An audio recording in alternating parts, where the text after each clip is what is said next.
fui disposto a reagir.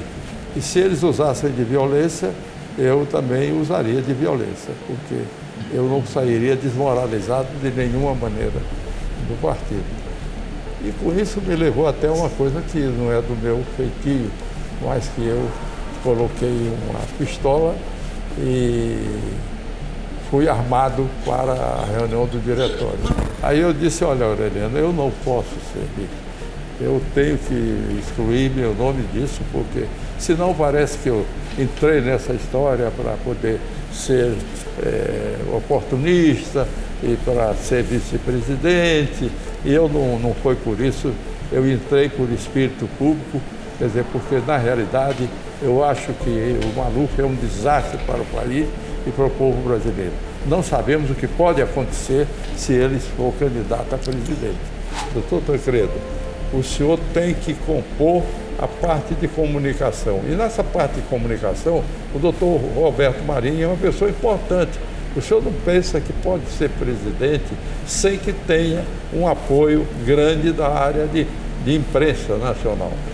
O Dornélio vira-se para ele com um papel na mão, um envelope, e disse, doutor Ulisses, eu tenho aqui um estouro que garante que o senhor é quem vai ser empossado. Aí doutor Ulisses disse, Chico Oswaldo, era uma maneira que o Dornélio não gostava de ser chamado.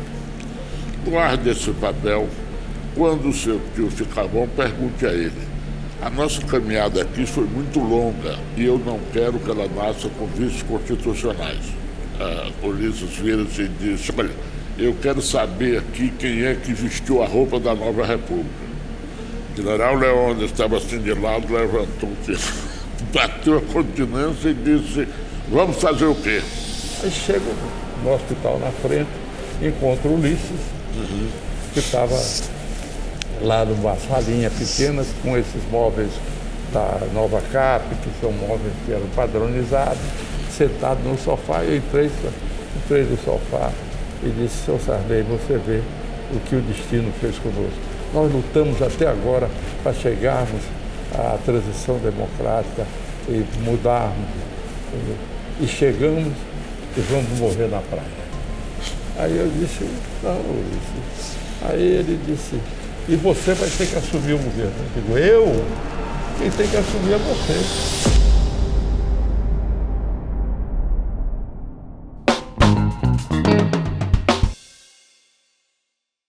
Eu estava no Jaburu como vice-presidente, era residência oficial, quando recebi um telefonema, entre 9 para as 10 horas, eu não sei precisamente, me comunicando que Tancredo tinha falecido. Imediatamente eu fiquei profundamente chocado, preso de uma emoção muito grande. E como homem religioso, me dirigi ao meu quarto, junto ao nosso oratório, comecei a rezar pedindo que Deus me protegesse naquele instante, uma vez que eu sabia das responsabilidades que recairiam em minhas mãos, eu assumindo a presidência da República. Então, eu fiquei, naquele momento, agarrado, vamos dizer assim, na minha fé. E com um profundo sentimento de perda do Tancredo, pensando na sua família e nele que tinha se preparado para aquele grande dia ao longo de toda a sua vida política, que era da presidência da República. E, de repente, ele era vítima dessa doença, moléstia, que o pegou como se fosse um raio que o tiraria para sempre da vida pública e o colocaria na história como um presidente que não tinha chegado a assumir o seu mandato. Olha, na realidade, isso é uma história que antecede muito a morte do Tancredo. porque se refere à definição sobre a composição da chapa que figuraria nessa aliança com o que se chamou Aliança Democrática, com a dissidência que se formou do PFL, sobre a liderança de Aureliano Chaves. Essa dissidência ocorreu justamente porque havia uma reação muito grande contra a candidatura do senhor Paulo Maluf. Inclusive, eu participava dessa ala que não desejava que o senhor Paulo Maluf fosse o presidente da República. E, ao mesmo tempo, eu não aceitava que, como presidente do PFL, do PDS, eu chegasse a comandar esse mecanismo que o levaria à convenção, inevitavelmente ao colégio eleitoral, e como o governo tinha a maioria no colégio eleitoral, ele seria o candidato a presidente da República eleito. Olha, eu achava que naquela época, você sabe que a política é dinâmica, ela está muito relacionada com o tempo em que as coisas acontecem. Naquela época, a imagem do Maluf, e perante a opinião pública, ela, de todos os modos, convergia para que ele não fosse presidente da República. Quer dizer, havia uma resistência muito grande, uma impopularidade muito grande dele e, sobretudo, o seu conceito era colocado com muita restrição.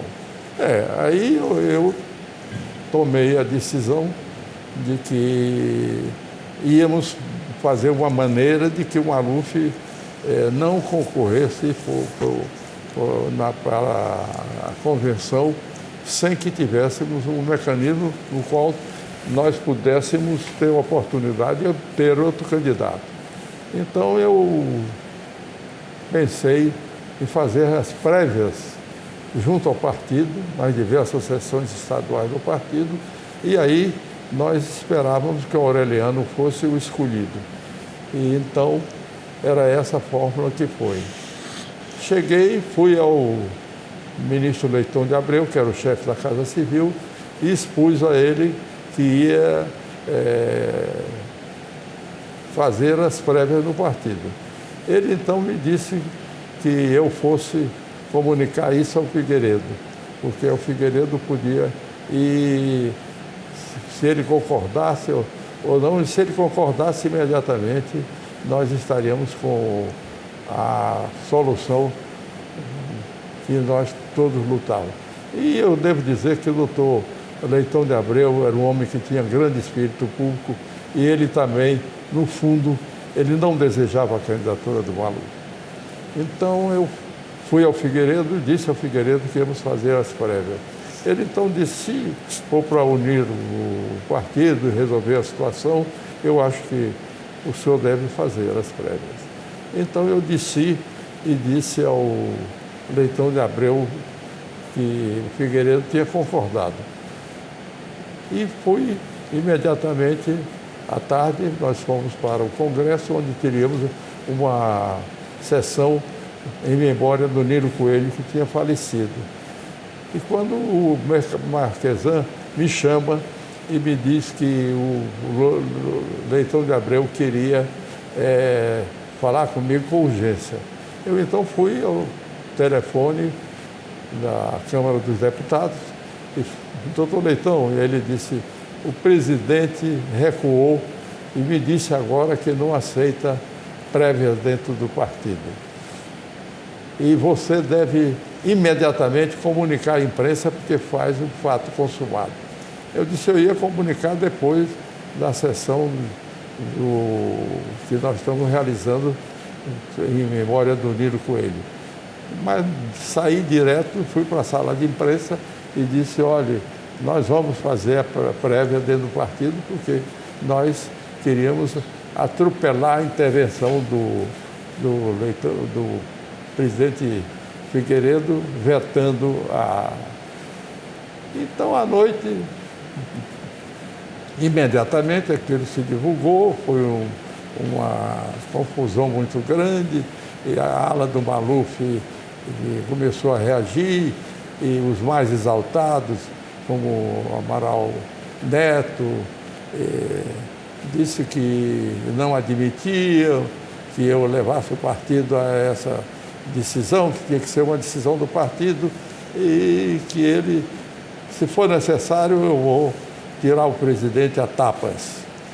E com isso, os jornais falando no dia seguinte, publicaram muitas notícias de vários deles dizendo isso, e eu convoquei imediatamente a reunião do partido, do diretório do partido, e fui disposto a reagir.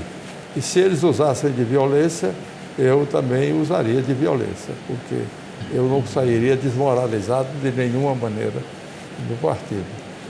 E com isso me levou até uma coisa que não é do meu feitio, mas que eu coloquei uma pistola e fui armado para a reunião do diretório. Não, do revólver eu tinha sido advertido que quando a gente aperta o gatilho, o revólver, para quem não sabe, ele desarticula e sai do alvo.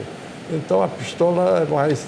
E eu dei tempo de treinar essa pistola, que eu já tinha treinado há algum tempo, porque havia um inimigo meu dentro daqui do Maranhão, que era senador também, e que dizia que o dia que eu cruzasse com ele lá no Senado, me agrediria.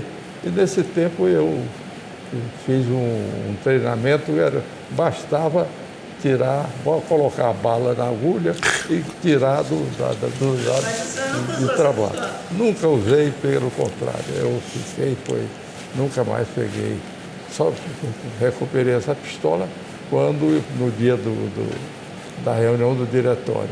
Então eu fui para lá e quando a reunião começou, eles tiveram uma certa agressividade, gritaram um pouco e eu disse, olha, calem-se, porque ninguém me tira daqui que não seja por minha vontade. Então, com isso eles sentiram que havia uma reação e acalmaram, porque todos julgavam que o Sarney é muito calmo, não vai reagir e nós vamos aqui fazer uma confusão dentro do diretório. Então, mas a verdade é que quando eles disseram que não aprovavam as prévias, eu, nesse momento, me levantei e disse, olha, então eu renuncio à presidência do PDS e o vice-presidente assume, que é o Jorge Bornaldo. E saí, quando desci imediatamente, peguei o elevador, desci, peguei o carro embaixo, já tinha os dois que me acompanharam, e o Antônio Carlos, quando me viu sair, saiu atrás correndo, entrou no carro também, abriu a porta e entrou no carro. Antônio Carlos Magalhães. Saímos, foi um episódio muito traumático, e à noite, em casa, eu recebo através do Major Douglas, que era da Aeronáutica e que era auxiliar do presidente Figueiredo, uma carta do Figueiredo dizendo que não aceitava e que eu devia revogar essa decisão e que ele estaria contra essa decisão. Eu já tinha renunciado, de maneira que essa carta não significava mais nada. O certo é que, a partir daí, eu achei que a Veja, a capa da Veja dessa semana foi o seguinte: Maluf derruba o último obstáculo que ele tinha, que era o Sarney. Aí que eu tinha renunciado, então ele disse isso. E eu também comecei a pensar que eu tinha colocado o meu destino político, estava encerrado ali, mas que eu encerrava muito bem, porque eu não podia, era com o espírito público que eu sempre tive, era aceitar uma candidatura que era contrária ao povo brasileiro. Então, o Josué, o Luiz Viana, chegou para o Josué e disse, o Sarney fez uma bobagem, cometeu um erro. Aí o Josué disse, olha, vamos ter cuidado, que até as coisas erradas que o Sarney faz dão certas. Então, foi o que o Josué Monteiro, naquele tempo, disse ao Luiz Viana, que eu soube depois, pelo Luiz Viana que me disse. Foi assim que... E aí depois como é que vai? Aí eu fiquei pensando em voltar para o Maranhão, e vir para cá e sair da política.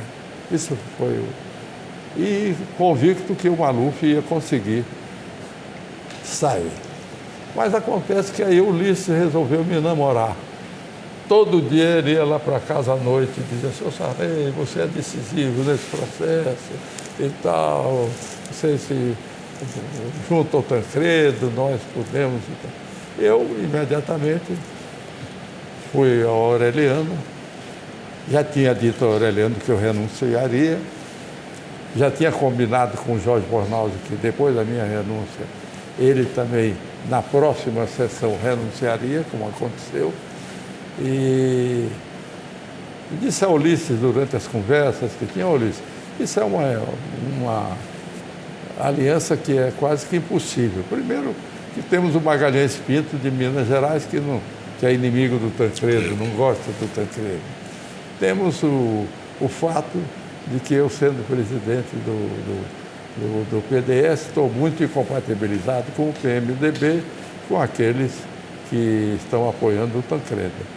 Sendo assim, é difícil essa reunião, a não ser que nós encontrássemos uma fórmula na qual essa dissidência do PDS pudesse participar da chapa.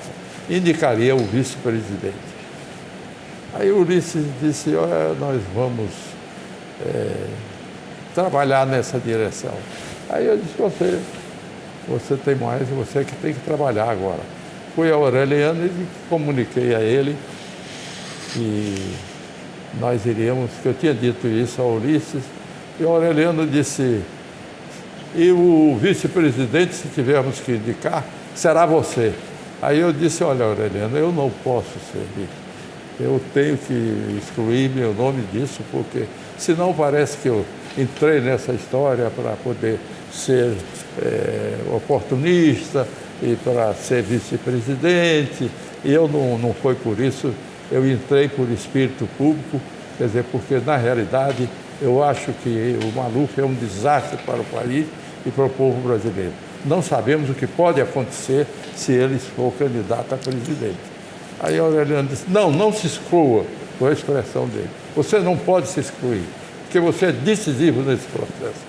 Aquele jeito do Aureliano, incisivo. Eu então disse: "Não, mas me exclua disso, vamos encontrar um nome." E o nome que temos preparado para isso é o Marco Maciel. O Marco Maciel, que é um homem que tem também espírito público, é candidato, nós vamos. Aí ele disse: você conversa com o Marco Maciel." Eu então convidei o Marco Maciel, uns 2 dias, não me lembro, e fui jantar com ele na Chaumier, em Brasília. E lá tentei convencê-lo até 1h da manhã que ele devia ser candidato. E ele disse que não aceitaria, porque ele não queria se arriscar a perder o mandato, porque teria que renunciar ao mandato, e essa renúncia importaria uma perda de mandato para o povo de Pernambuco, e que ele jamais tomaria uma decisão dessa se não fosse de acordo com seus correligionários. Enfim, colocou os seus pontos de vista que tinha. Mas eu disse: pense nisso, você é um homem preparado para isso, você tem condições, você é um homem que tem uma capacidade muito grande e é um homem que, como é candidato, se preparou para esse momento. E voltei ao Aureliano e disse ao Aureliano disse: "Você não deve se excluir. Sem você não haverá nenhum acordo." Aí Aureliano, é bom pensar. E nós fomos conversar com o Ulisses e dizer ao Ulisses que a situação era essa, que o Aureliano... E aí é um episódio muito interessante, né? Porque aí o Tancredo resolve me chamar, já sabendo que o Aureliano queria a minha candidatura, me chamou a Minas Gerais e, como sempre misterioso, mandou um avião me buscar de madrugada, e eu fui na casa do Murilo Mendes. Ele me levou, não quis fosse no Palácio, resolveu ser na casa do Murilo Mendes em Belo Horizonte. E eu fui.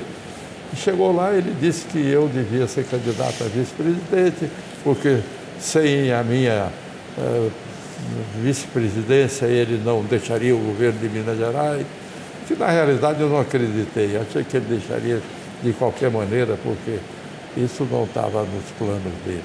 Então, o Tancredo me convidou e eu disse, olha, Tancredo, se você encontrar outro nome, você está disposto e livre de qualquer compromisso comigo.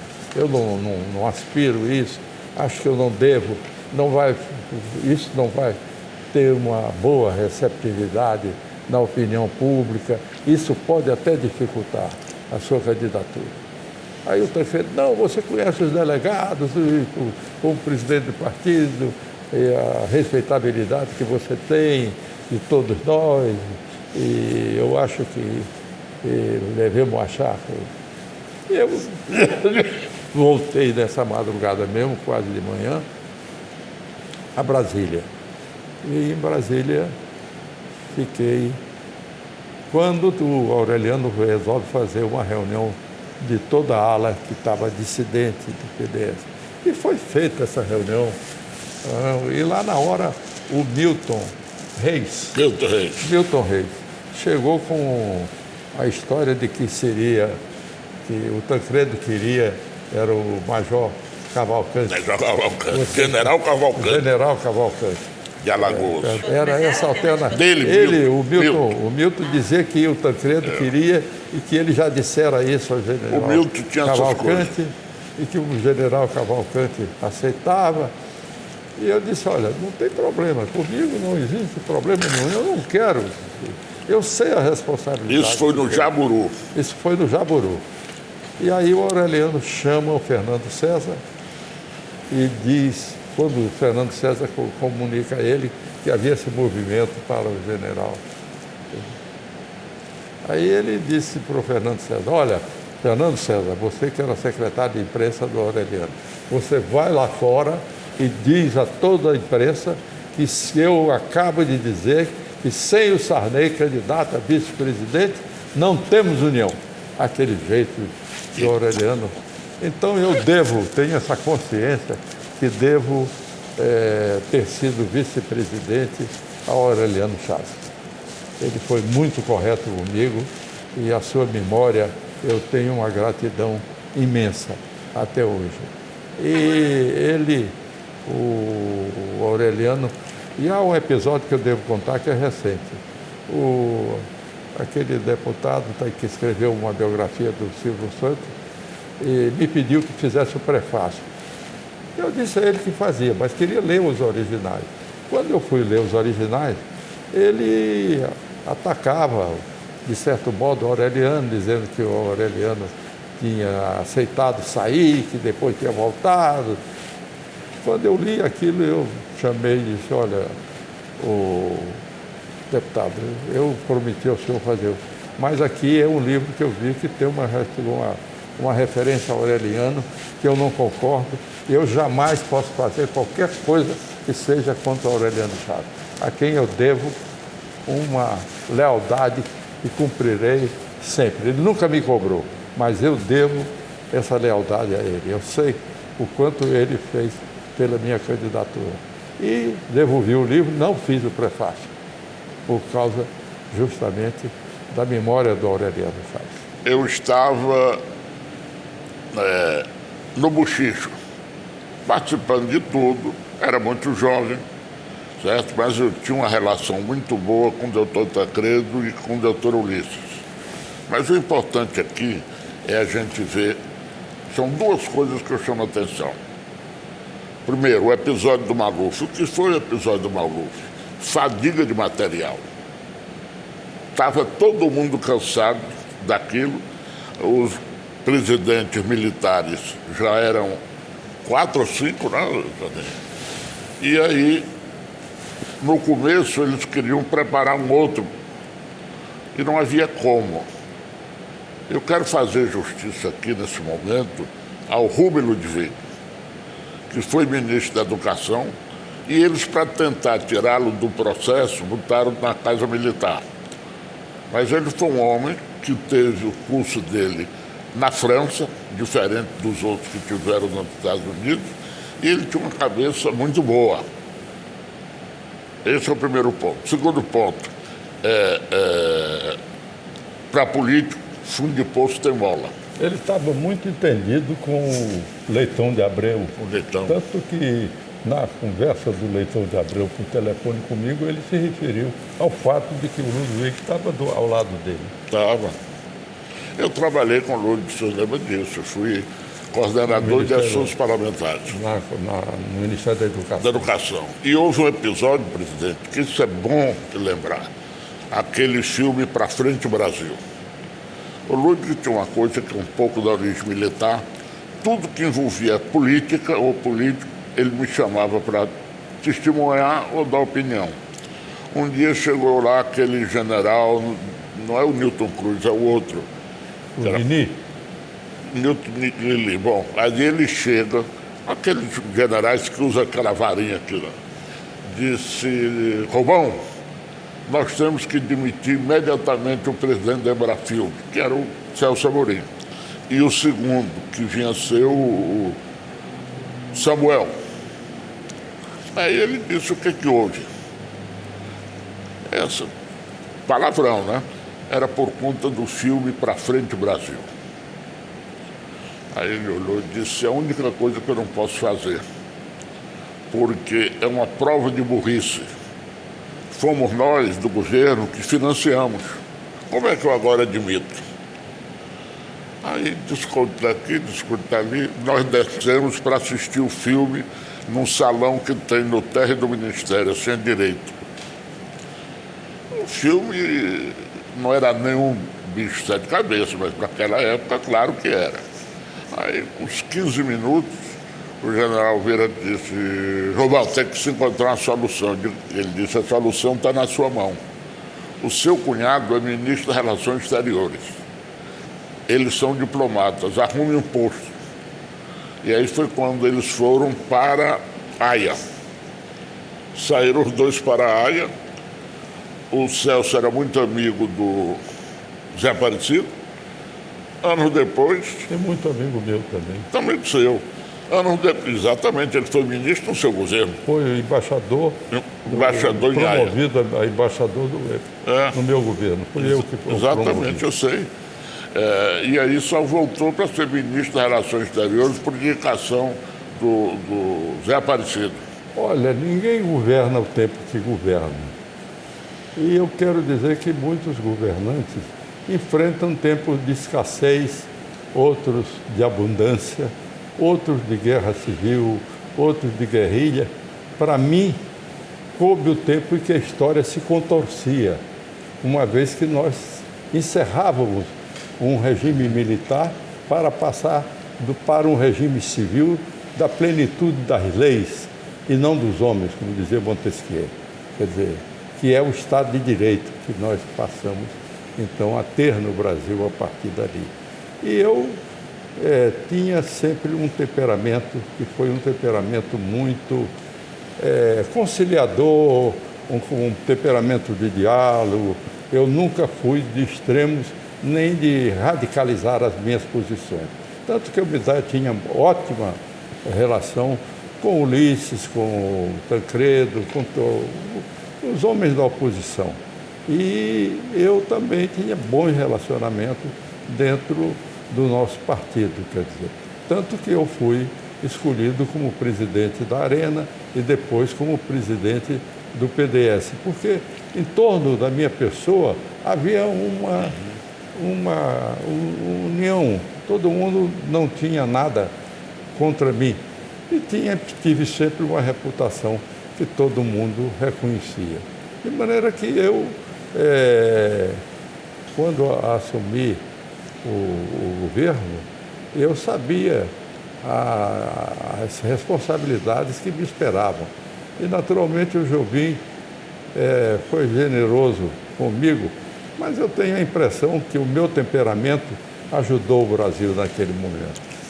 Problema dos militares. Realmente os militares tinham algum problema em relação à mudança do regime, porque o Tancredo, embora não tivesse uma reação dos militares, mas o Figueiredo tinha uma reação muito grande ao Ulisses Guimarães, entendeu?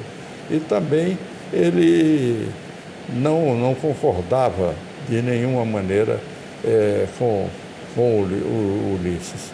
Então, o Leônidas tinha uma liderança muito forte dentro da área militar.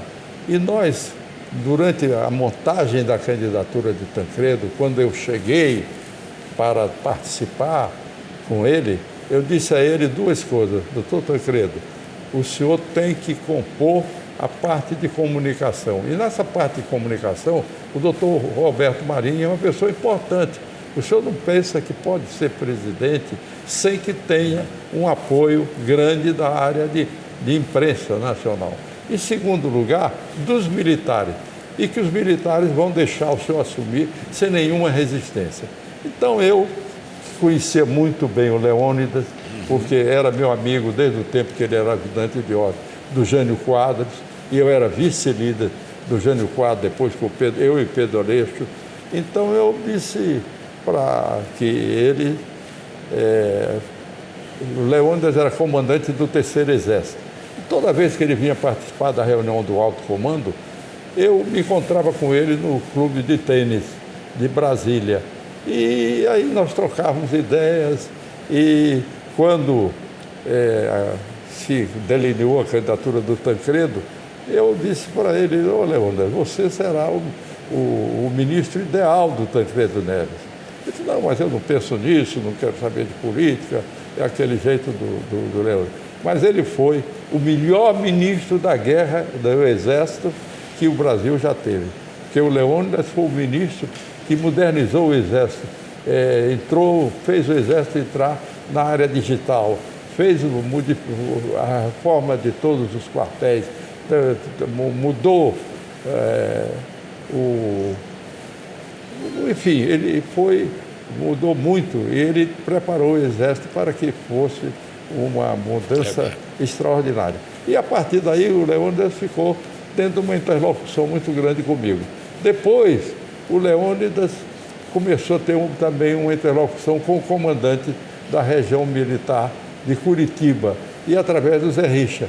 Então nós cooptamos o Zé Richa também para trabalhar junto ao Leônidas, que se tivesse alguma resistência ao Tancredo, nós tínhamos como resistir a isso através do Rio Grande do Sul com o Leônidas, com o Paraná, e por outro lado o Dornelles com o Tancredo, ele tinham relações também militares de Minas Gerais, com o general Denis, que depois foi ser convidado por ele para chefe da Casa Militar, e, enfim, nós preparamos que também tivéssemos um suporte que delineasse que, se tivesse alguma resistência, o Tancredo iria para Minas Gerais, e Minas Gerais o Leônidas garantia com os outros todos. Então.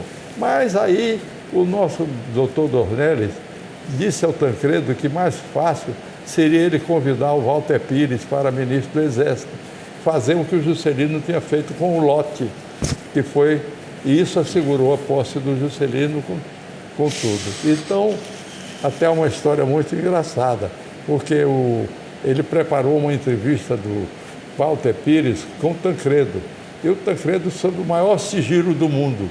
E o Tancredo foi visitar o Walter Pires para conversar com o Walter Pires. Quando o Tancredo descia, estava cheio de jornalistas embaixo. Aí ele tinha o maior sigilo do mundo. Ele disse, o jornalista perguntava: doutor Tancredo, como foi a sua conversa com o Walter Pires? Ele disse: ele mora aqui. Então, o Tancredo fez essa história com o negócio do Walter Pires. E aí ele chegou e eu disse para ele: olha, se o senhor convidar o Walter Pires, Tancredo, para ministro, o senhor será deposto imediatamente. Não pense que... Ele não é o Lott. O Lott tinha um conceito militar muito grande na área militar. O Walter Pires é um homem ligado muito à turma do Figueiredo. Ele Ele não está lá pelo seu conceito dentro do Exército, ele está porque ele é amigo dentro do Figueiredo. Embora seja um homem respeitável e tudo, mas ele não tem as condições. Esse encontro foi na minha casa. Foi na tua casa? Foi na minha casa. Por que na minha casa? Porque a Prumada daqui, eu morava na Prumada de lá, morava o Walter Pires. Não, aquele menino de Pernambuco, deputado, Dário Ramalho. Que era muito amigo do Tancredo. Muito amigo do Tancredo. Talvez os dois homens mais ligados ao Tancredo fosse você e o Dário Ramalho. Não, mas eu não amarrava chuteira. O Dário era... Bom, mas aí é o seguinte, o Tancredo espertamente subia no meu elevador e mudava. Então enganava a imprensa. Mas nesse dia do Walter Pires tem uma história interessante. O Walter bebia muito. É pecado. Eu fiquei lá em casa, era 1h da tarde, mais ou menos 2h, esperando que o Walter avisou a ele que já ia almoçado. Aí ele ficou sentado, a campainha toca. Quando eu abro a porta, botei uma garrafa de uísque Putsac. Era um uísque horrível. Aí o Walter Pires olha, não era o contínuo. Ele vira assim, Tancredo, disseram para fulana que Lisboa não é uma cidade boa para quem tem asma. Eu tomei um susto e disse, está prometendo já coisa. Aí fui para casa do Tales. Ele prometeu ser embaixador em Lisboa. Foi, pois é. Foi. É isso, está sabendo? Aí, fiquei sabendo. O que acontece?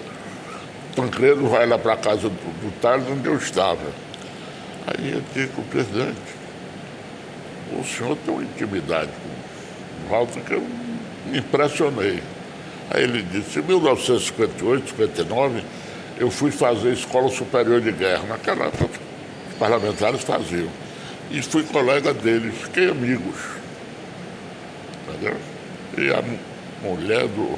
Então, um negócio pessoal que não me interessa, mas ele tinha uma ligação com o Walter Pires, mas achava que o Walter Pires não tinha condições por vários motivos. E a grande sorte nossa, vou contar o segundo episódio, no dia que o Tancredo foi internado lá no hospital, foi aquela correria, foi a maior correria que eu vi na minha vida. As pessoas entrando, médico, nem médico, botavam no jaleco e ficava lá. Aí o Ulisses me pega pelo braço e diz, será que nós não temos mais o que fazer aqui? Vamos lá para o gabinete do Dornelles. Qual era o gabinete do Dornelles? Era o gabinete da Receita Federal, que ele era, que ficava embaixo do gabinete do ministro. E aí chegamos lá. Quando o carro para, era o meu carro, era o carro de Santana, que tinha chegado para puxar o saco do Tancredo, a Volkswagen, mandou para ele. Aí o Tancredo disse, esse carro não vai servir para mim. Você quer ficar com ele? E eu fiquei com o carro. E aí instalei um telefone. Brasília, naquela época, tinha 120 telefones celulares, mas era outro sistema, não era um telefone que ficava... E aí... O doutor Ulisses sobe, quando chega lá em cima, o Dornelles vira-se para ele com um papel na mão, um envelope, e disse, doutor Ulisses, eu tenho aqui um estouro que garante que o senhor é quem vai ser empossado. Aí o doutor Ulisses disse, Chico Oswaldo, era uma maneira que o Dornelles não gostava de ser chamado. Guarde esse papel, quando o seu tio ficar bom, pergunte a ele. A nossa caminhada aqui foi muito longa e eu não quero que ela nasça com vícios constitucionais. Nós entramos, era uma mesa redonda. Se não mudar, ela ainda está lá. Aí o Ulisses vira-se e disse, olha, eu quero saber aqui quem é que vestiu a roupa da nova república. O general Leônidas estava assim de lado, levantou-se, bateu a continência e disse, vamos fazer o quê? Tinha havido um impasse, porque ninguém conseguia falar com o doutor Leitão. Ninguém. Eu tinha sabido que à tarde o Leitão gostava, desses finais de semana, de tomar uns vinhos, uísque, lá na academia de tênis. Era a roda dele, mais velha, e eu tinha tido notícia. O Castelinho era piauiense e era primo legítimo de meu pai. E eu tinha o telefone dele. Aí eu liguei para o Castelinho e disse: primo, está vendo isso assim, assim, assim? Ele disse: aguarde um pouquinho. Castelinho tem uma dicção ruim, pessoalmente, imagine o telefone. Daqui a 5 minutos ele ligou. Pode ir. Doutor Leitão está esperando você lá na igreja do IP, não era? Não era IP? Não, ele tinha do Riacho Fundo. Não, Riacho Do Fundo. Riacho Fundo era o Tancredo. Tancredo era era IP. outra granja do IP. Acho que era IP. Era do IP. Aí eu digo: pois não, pode ir. Matuta, bicho desconfiada. Eu digo: mas diga isso aqui pro Ulisses. O Castelinho não gostava do Ulisses, também não tinha ódio, mas era um pé atrás. Aí repetiu, e ele disse: Gerardo, vamos lá. Eu desço com ele, General Leônidas e Afonso Camargo. Aí o Fernando Henrique, você saindo, abriu a porta e entrou no carro. Não, disse: olha, Arato, eu aqui sou mais importante do que você, porque eu sou oriundo da família de militares. Eu digo: não seja por isso. Eles saíram e o Zé Hugo Castelo Branco me pega pelo braço, me bota num carro que estava já no governo da instituição dele e disse: vamos para o Congresso. Aí eu fui com ele. De lá, não sei o que conversaram, foi quando ele ligou para sua casa perguntando se podia ir para ter uma conversa com o senhor. E aí é o secreta, né? O secreto atendeu o telefone, falou com Dona Marli e disse que podia ir. E eu cheguei com ele, fiquei aguardando, e o senhor estava deitado já. E Dona Marli recebeu o Zé Hugo, que era uma figura admirável, tirando aquele cabelo verde que ele botava. Aí conversaram. Nunca me disse o que tinha acertado, nunca me disse, mas saiu tranquilo, o problema está resolvido. No dia seguinte nós fomos esperá-la. Lembra disso, presidente? Não, aí é o seguinte, eu fiz o meu discurso de despedida, não, porque eu, do Senado, eu nunca gostei de despedida, nunca gostei de dizer adeus. Então, eu resolvi sair do Senado, porque aqueles discursos, quando os senadores saem, é uma lamúria muito grande, eu não queria me submeter a isso. Então, eu fui e reapresentei o projeto de incentivos à cultura, que a minha causa parlamentar sempre foi a cultura. Então, apresentei o projeto como se eu estivesse entrando no Senado e não saindo. Aí, apresentei e foi o projeto que 5 vezes eu apresentei, ele foi recusado. E eu disse: ó, vou apresentar porque não sabia que ia ser presidente, mas de qualquer maneira, com o governo atual, nós vamos sancionar o projeto de incentivo da cultura. Quando eu saio, encontro à direita o Renault, que era médico da Câmara e muito amigo do Tancredo, e era o médico do Tancredo. Pega no meu braço e diz: vamos ao seu gabinete. Aí eu fui ao meu gabinete. Ele chegou e disse: você sabe o que está acontecendo com o Tancredo? Eu disse: não. Disse: Ulisses não lhe disse? Não. Pois o Tancredo está com um problema de abdômen agudo e o diagnóstico é apendicite e nós vamos ter que operá-lo hoje à noite. E está tudo assim. Eu disse: mas o Renault, o Tancredo, eu tive com ele lá um pouco na missa do Dom Bosco, e ele subiu o altar, comungou e tudo. Disse: mas e você?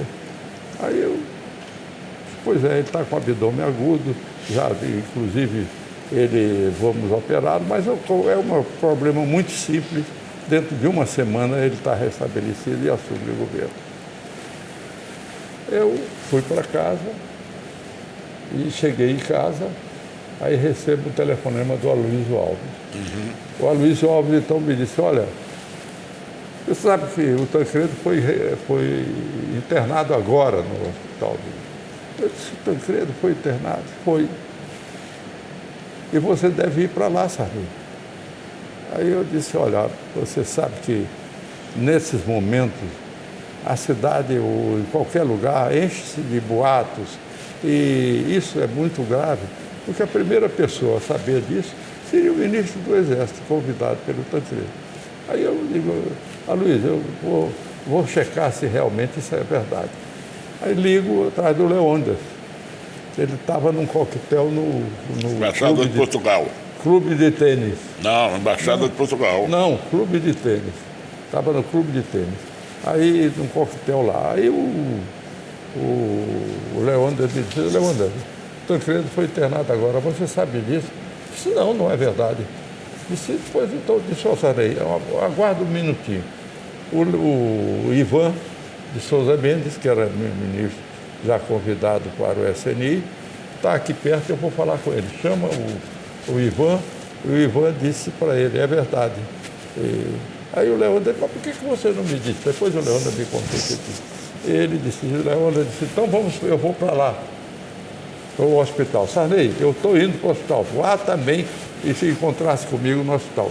Aí chego no hospital na frente, encontro o Ulisses, que estava lá numa salinha pequena com esses móveis da Nova Cap, que são móveis que eram padronizados, sentado no sofá. Eu entrei no sofá e disse, seu Sarney, você vê o que o destino fez conosco. Nós lutamos até agora para chegarmos à transição democrática e mudarmos. E chegamos e vamos morrer na praia. Aí eu disse, não, Ulisses. Aí ele disse, e você vai ter que assumir o governo. Eu digo, eu? Quem tem que assumir é você. Aí o Ulisses disse, não, eu não posso assumir. Pela Constituição, você que tem que assumir. Aí eu disse, por que, Ulisses? Porque a Constituição determina que é você que tem que assumir. Eu então disse, não, mas não posso, Ulisses, de nenhuma maneira. Eu me sinto, eu vou aparecer, estou esperando o Tancredo, aparece o Sarney, que era um homem que era do PS, do PDS. Isso fica muito mal para mim.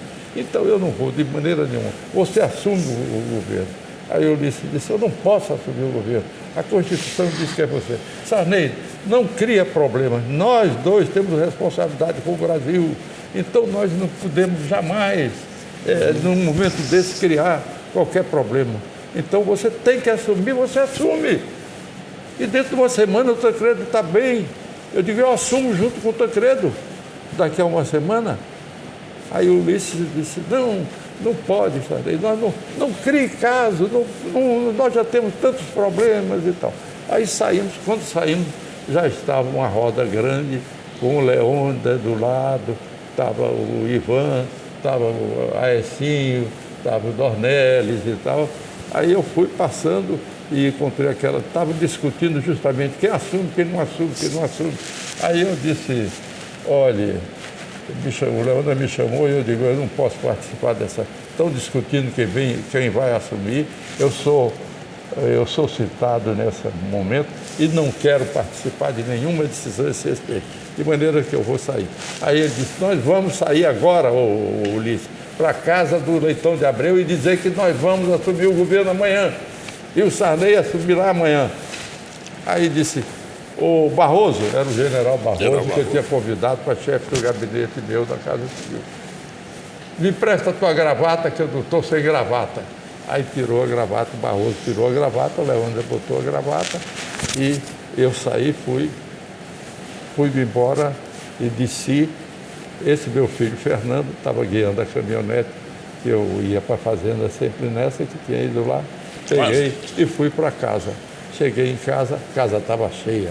Aí entra o Saulo Ramos com alguns uísques e me diz, Sarney, o Mário Covas não quer deixar você assumir, eu vou pedir um mandado de segurança. Eu digo, se você for pedir mandado de segurança, você pede para mim não assumir, que eu não quero assumir. Aí o Sábio, você está doido, não sei o quê e tal.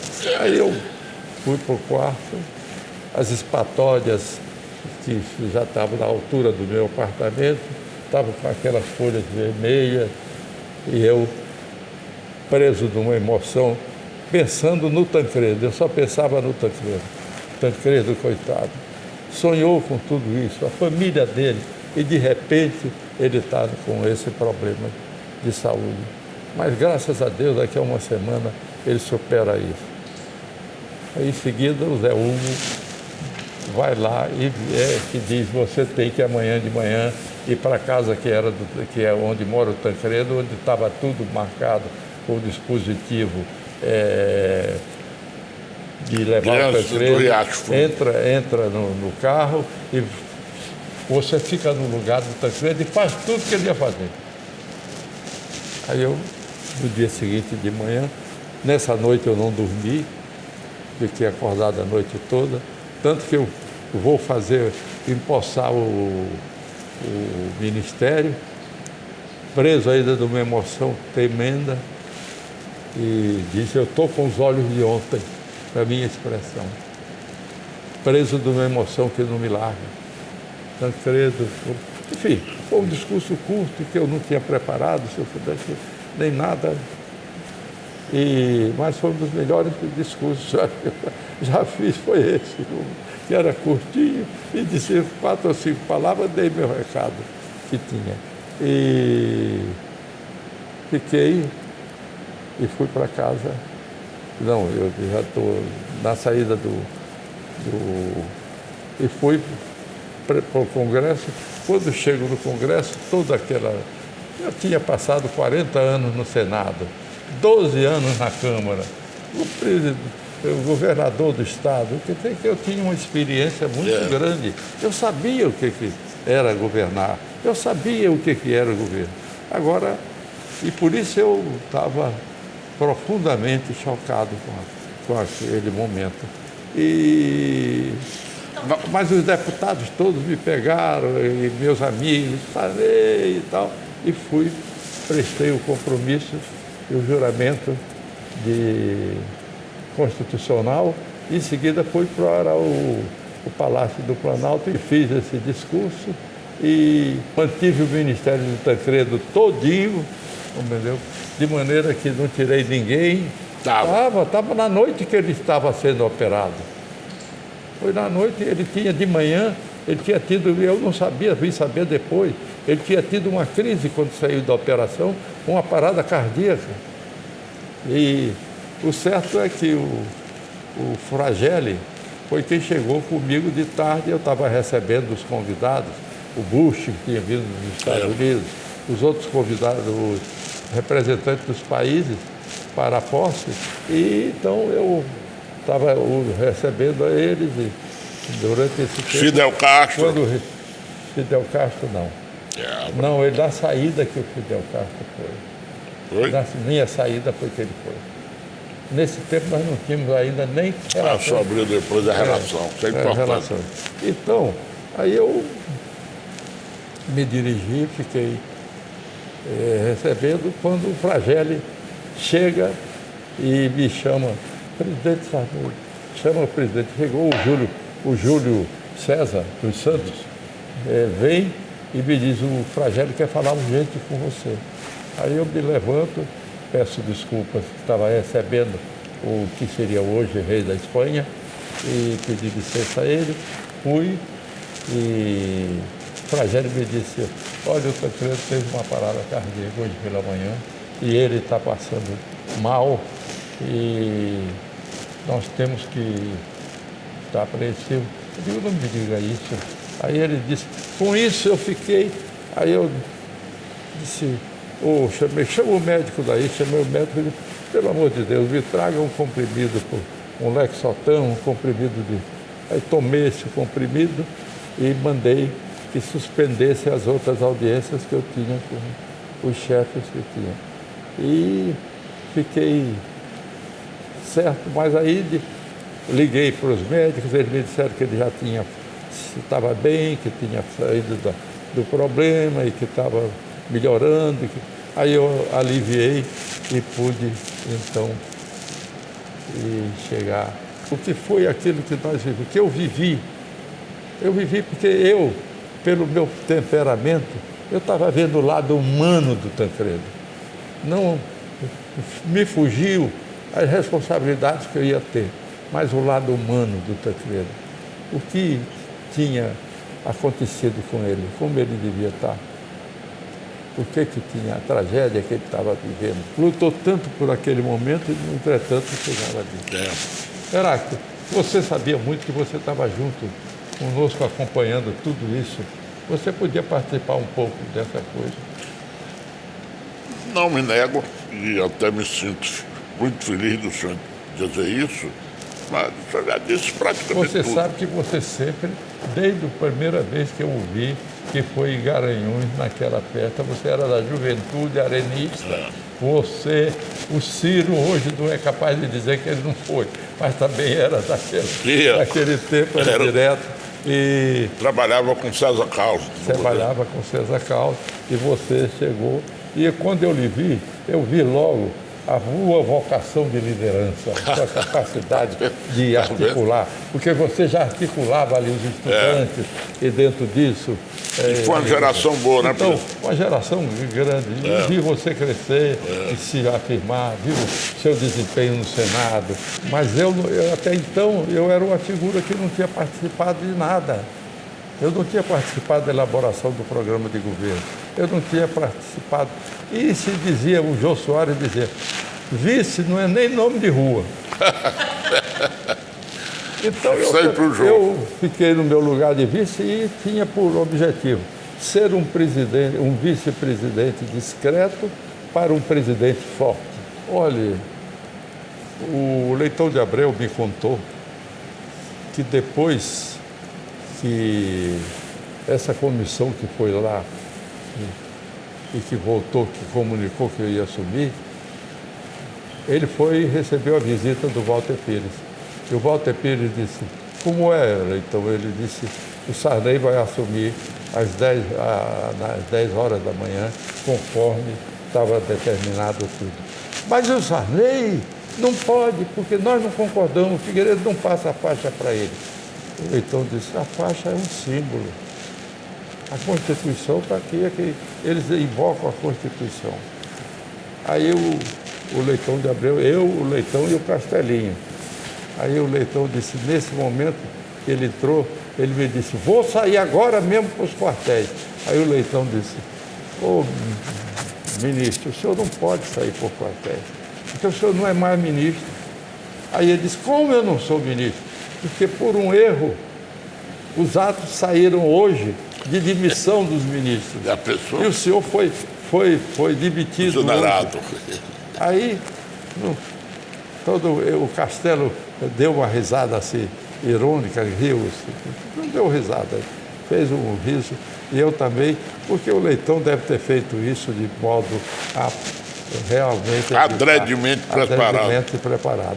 E disse que ia para os quartéis, e não foram para os quartéis, e o Sarney não tomou posse. Aí disse, e o Ulisses disse, aí o Gás eu não aceito, que ele chamou o Gás de aquele ditador do... Idi Amin Dada.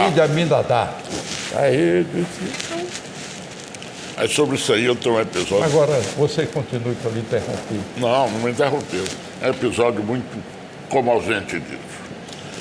Nós estávamos todos ansiosos para a posse de Tancredo. E fomos para a casa do Pacheco Chaves, no meu prédio, mais em cima, fazendo a base para de noite jantar no Florentino. Aí chega o Renato Acho com a mulher, as pessoas vão chegando e daqui a pouco eu pedi gelo, eu morava no 3º andar e o Pacheco no 5º. A empregada chega, disse, deputado, tem uma notícia aí que o doutor Tancredo levou um tiro. A primeira versão que caiu foi essa. Como a minha empregada era doida, ela chegava com as coisas, por exemplo, chegava para mim e dizia, olha, seu Urias do Amarante está aí, era o Luiz Guimarães. Então até você distribuir isso, entendeu? Aí, então, bom, vamos para onde nós marcamos, que era exatamente o Florentino. O Florentino tinha um salão no primeiro andar que era do Poder Nascente. Eu tinha 2 carros, esse do telefone e um Opala. Eu fui com Mariana no Opala, com mais 2 ou 3 pessoas, e o Renato Arches foi no Santana, que tinha o telefone. Em determinado momento, o telefone toca. Atende o Carlos Atlas, com quem nós tínhamos trabalhado no Ministério da Educação com o Lúdio, e era muito meu amigo. Aí passa para o Figueiredo, só que quem estava dirigindo era o Renato, eu não estava nem no carro. Aí o Figueiredo disse, olha, senhor Renato, eu não passo a faixa para esse Sarney. Ele disse um bocado de palavrão. Aí o Renato ficou todo nervoso, disse, meu Deus, é briga do Maranhão, não tem nada a ver. Aí, quando eu paro na frente, o Renato está com o telefone assim do lado de fora, no meio da rua, e me passa. Aí o Figueiredo me disse, aí eu digo, mas presidente, ele estava na casa de um cara de Brasília de poder, era um coquetel. Aí eu digo, mas o que o senhor quer que eu faça? Ele disse, não quero nada, estou apenas lhe dizendo, eu não passo. Aí desligou o telefone. Ulisses vem chegando de um coquetel da Embaixada de Portugal. Tinha acabado de saber da notícia. Aí ele disse, não vamos para cá não, vamos direto para o hospital. Aí fomos para o hospital e foi a coisa mais triste que eu vi na vida. Todo mundo entrando. Eu me lembro que tinha um vidro quebrado que dava acesso à sala de operação. Passavam. Inclusive, nosso querido amigo Antônio Carlos Magalhães. Foi um dos que botou um jaleco. Mas tem também aquele senador do Acre. Era. Um grandão. Era alto, eu sei que... Que foi ele quem puxou. Dizem que o processo de degradação do Tancredo começou aí. Ele vem e puxa o tubo, né? Dentro que não precisava mais. Vá atrás dessa história que você acha. Bom, aí nós fomos... Tem um livro, O Paciente, que diz tudo isso. É? Que descreve todo, não diz isso, eu não me lembro de ter falado isso, mas descreve toda a doença do Tancredo. Bom, os documentos. Foi aí que nós fizemos essa caminhada lá para o gabinete do Dormélio. Ver quem eram os senadores, quem eram os 3 senadores do Acre na época. Esses eram médicos. Era, eu me lembro. O nome dele? Então. Bom, vamos andar um pouco para frente. Eu me lembrei que você perguntou que o Jobim tinha dito que eu tinha criado o Calha Norte. Não, quando começou, o Calha Norte foi importante dentro desse. Mas quando começou, eu comecei o governo, eu tinha experiência que sabia que nós tínhamos esse problema com os militares, mas o que circulava entre os militares e que os motivava era o fato de que eles podiam ser perseguidos e eu ser a revanche, porque o grupo autêntico do PMDB pedia todo dia a cabeça de um deles, e que tinha que contra tortura e tal. Eu então chamei o Leônidas e disse, reúne os militares, do alto comando, os generais, que eu vou lhe dar as 2 diretrizes com que eu vou governar, a área militar. Aí cheguei e disse, primeira diretriz para eles todos, eu sou o comandante-em-chefe das Forças Armadas. E eu conheci que os militares gostam da autoridade. Quando você exerce e está se conduzindo bem, eles respeitam. Aí, e sei que eles têm um grande patriotismo, têm um grande apreço e grande respeito pelas Forças Armadas, que a elas nós devemos a integridade do território nacional. Quer dizer, foram eles que nos deram. Aí eu disse, se eu sou o comandante-em-chefe, o dever de todo comandante é zelar pelos seus subordinados. Quem vai zelar pelos senhores serei eu. O que eu não desejo é que receba ordens do dia com recados subliminares dizendo o que o presidente deve fazer. Segundo, a transição será feita com os militares e não contra os militares. Aí, com isso, eu acalmei toda a área e disse: os senhores levem ao ministro os problemas que tiverem. E ele traz ao comandante, que sou eu, não disse nem ao presidente, traz ao comandante e o comandante tomará providência sabendo que tem que zelar pelos seus subordinados. Com isso, eu acalmei o medo, o receio de represálias da área militar. E isso já constava no nosso documento, o manifesto da Aliança Democrática. E o Tancredo também já tinha dito várias vezes isso. Então, o Calha Norte, para dizer, o Calha Norte também, quando nós criamos, nós entregamos aos militares, à Marinha e ao Exército. Por quê? Tinha um sentido também. Porque na Colômbia, o Vigílio Barco assumia a presidência e perseguiu muito os guerrilheiros e que traficavam com drogas e tudo naquilo. E eles desceram para o medo nosso é que eles descessem para o Brasil. Eles já tinham chegado a São Gabriel da Cachoeira, um grupo de guerrilheiros da Colômbia. Então eu disse: nós temos que construir os quartéis naquela área, que começamos a construir, em Vila Bittencourt e os outros todos que temos. E também os militares vão se encarregar de fazer a defesa da Amazônia e não deixar que essa gente venha para cá. Então agora o perigo não vem do sul. As nossas hipóteses de guerras eram todos feitos em relação à Argentina. Por isso o Rio Grande tinha grandes contingentes militares. Agora o perigo vem do norte. Então nós temos que preparar a Amazônia para evitar fronteira, né? Evitar a vida desses traficantes e guerrilheiros para cá, para o Brasil.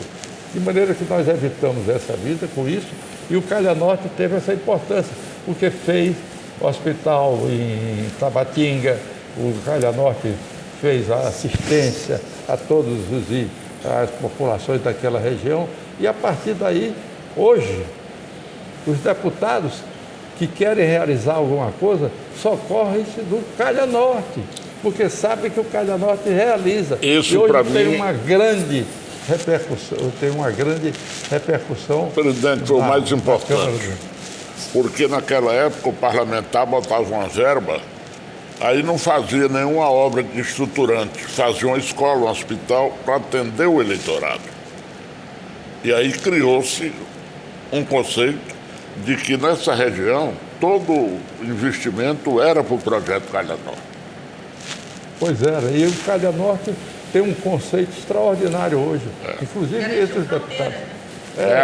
De fronteira e também de fazer obras sociais naquela região. A Marinha se encarrega da saúde, com navio, e o Exército constrói essa faixa de defesa da fronteira, lá em cima. Não, peraí, eu tenho uma coisa que eu quero fazer justiça a ele anos depois. Eu vou para o Senado, e aí vem uma renovação lá de chapa para mesa diretora do Senado. O meu partido, que era o PSL, fazia a segunda indicação. A primeira era ele, que já estava consolidada. E aí me recomendaram ir para a primeira vice-presidência. Porque quando dava confusão, o vice assumia. E aí deitava. E eu estava lá, não com essa intenção, mas eu achava bonito aquela coisa. Na véspera do pleito, ele chega na minha casa com a Rosiana e com o Jorge. Aí, era que eu ia dizer aqui que eu não sou mais candidato. Eu digo: o quê, presidente?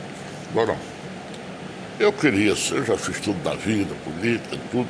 Eu queria ser presidente tendo um primeiro secretário que eu confiasse e que eu pudesse me dedicar a escrever meus livros.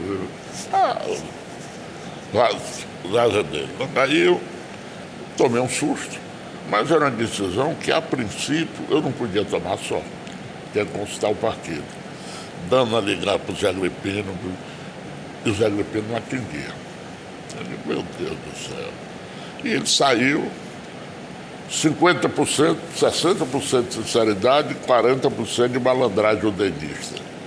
Aí ele saiu e eu, tipo, o que eu faço agora? Chamo o Carreiro lá em casa, que era o diretor, o nosso embaixador em Portugal. Aí ele disse, eu estou com esse problema. Aí ele disse, senador, eu vou lhe dar um conselho. Siga o que, como era, ele usou um termo muito engraçado, siga o seu dono, o seu sentimento, mas pense muito no Sarney. Carreira era maranhense, aqui do interior do Maranhão.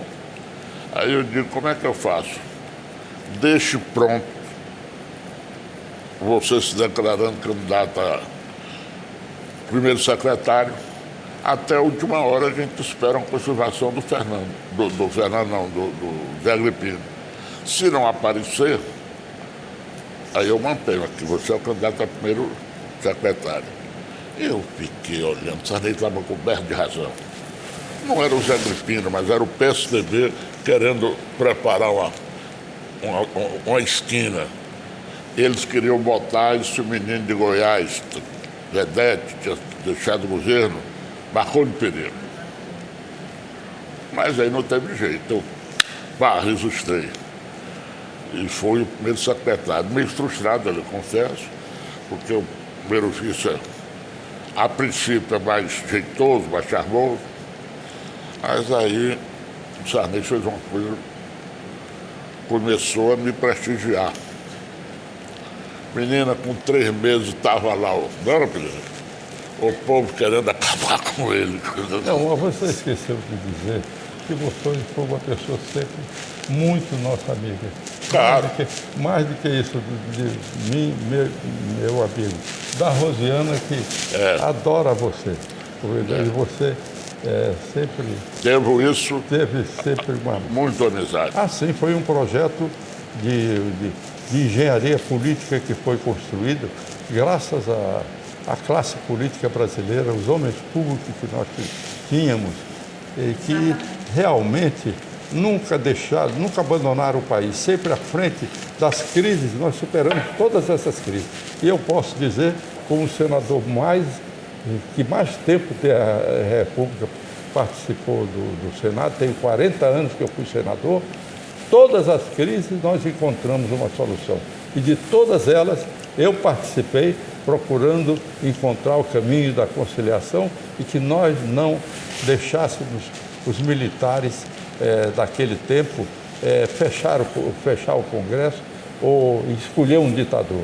Na realidade, nós tivemos essa capacidade. O povo brasileiro pode ter certeza que esse era o espírito dessa geração que atravessou todos esses tempos de golpes, de ameaças e de tudo.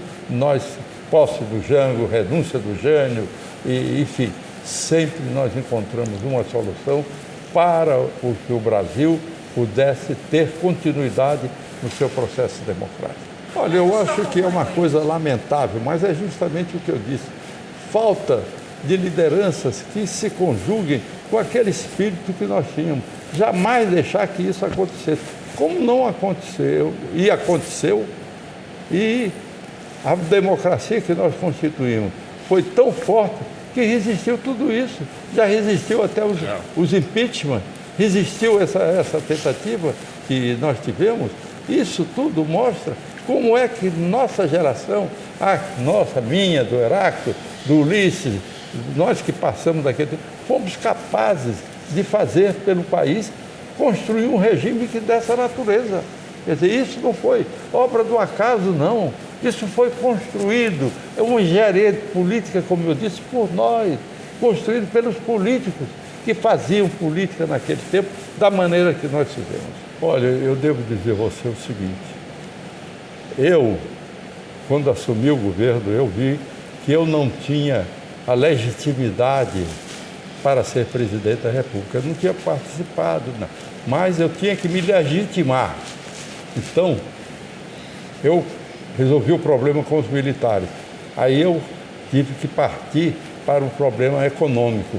E tive a coragem de fazer o plano cruzado, rompendo com todas as coisas que tinham das economias externas que queriam, do FMI, de todos eles. Fizemos o plano real para beneficiar o povo brasileiro, o plano cruzado, para beneficiar o povo brasileiro e, ao mesmo tempo, com a minha coragem, que eu tive de botar a minha cabeça da guilhotina.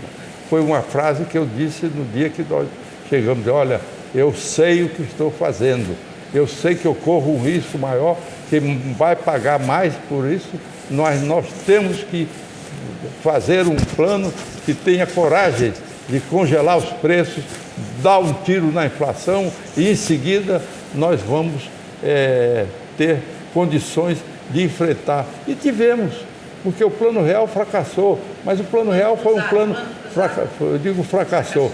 Teve um problema com o tempo, mas o Plano Real foi que abriu a comporta para o pessoal fazer outros planos, na base do Plano Real. Nós fizemos, presidente. Então, o que fizemos? Fizemos o plano cruzado, e do plano cruzado nasceu o Plano Real. Eu disse a você que o Sayad me disse que estava com o Plano Real pronto, e eu disse a ele que eu não podia mais fazer nenhum plano em 89, porque eu já ia deixar o governo, que nós não tínhamos condições de fazer isso. Agora, devo dizer a você que meu período, os dados econômicos do meu período, até hoje não foram superados. Sabe quanto era o desemprego no mês de dezembro, quando eu deixei o governo? 2,92%. Então, até hoje, nós crescemos 5% ao ano. Eu até disse, crescemos uma Argentina. O Itamaraty me chamou a atenção. Presidente, não fale isso, senão os argentinos, que nós crescemos uma Argentina. O senhor diga quanto nós crescemos. Crescemos 5% ao ano, durante esse período. Por quê? Porque quando o plano cruzado fez água, eu fiz, então, o seguinte. Eu estabeleci que a correção monetária devia ter feito também com os salários. Então, a correção monetária que existia em relação às outras, passou a existir em relação aos salários. Então, todo mundo ficou ganhando alguma coisa no princípio do mês, e no fim do mês ele recebia a correção monetária, o que fez com que nós pudéssemos atravessar o tempo, e o Brasil cresceu 5% ao ano. Até hoje ninguém cresceu isso. E fizemos, presidente, governadores de todos os estados brasileiros. 22 estados brasileiros. Menos Sergipe. Que era também favorável ao governo, que era o João Alves. Não, eu acho que não, porque os militares estavam tão convencidos de que, na realidade, é a função deles, e isso aconteceu com o Leônidas.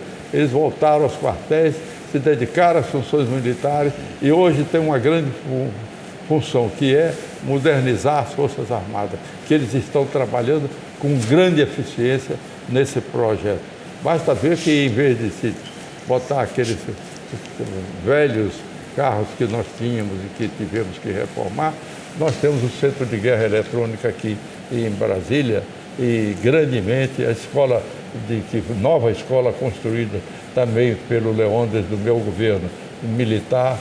Nós temos a certeza de que o Itamar era muito ligado a mim. Não, ele não me consultou a respeito disso. Eu disse naquele período que eu falei para você que ele devia resolver. Eu fiz o almoço dele, o jantar dele com o Roberto Marinho. Ele não queria de jeito nenhum. Dizia que teria péssima repercussão. Eu digo, você pensa que pode assumir o governo do Itamar sem ter o apoio do doutor Roberto Marinho, da imprensa nacional, da grande imprensa? Eles têm que estar convencidos que você tem que... Aí levei, engraçado, o Itamar tinha esse negócio também de mistério, né?